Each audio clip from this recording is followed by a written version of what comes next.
ఈరోజు మార్నింగ్ చెల్లపల్లి స్టేషన్లో ఒక అన్ఫార్చునేట్ ఇన్సిడెంట్ అయింది.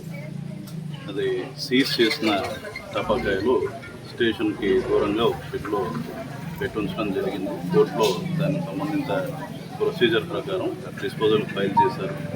కోర్టు ఆర్డర్స్ రీసెంట్గా రావడంతో వాటిని ఫర్దర్ డిస్పోజల్కి బయటికి తీసే క్రమంలో ఈ ఇన్సిడెంట్ అయిందని ప్రాథమికంగా మేము నిర్ధారించడం జరిగింది. ఈ ఇన్సిడెంట్లో మా స్టాఫ్ దాదాపు 5గురు గాయపడ్డారు. వీళ్ళల్లో 3గురికి తీవ్ర గాయాలు ఉన్న వాళ్ళని ఇక్కడ ప్రాథమిక చికిత్స చేసి ఇప్పుడే విజయవాడకి టెస్ట్ను తరలించడం జరిగింది. అండ్ డాక్టర్ గారు చెప్తున్న దాన్ని బట్టి they are out of danger when it comes to threat to life. అది కాబట్టి ప్రాణ నష్టం ఉండదు అని చెప్తున్నారు. అయితే ఫర్దర్ బెటర్ ట్రీట్మెంట్ కోసం వీళ్ళని విజయవాడ ఇప్పుడు షిఫ్ట్ చేస్తాం.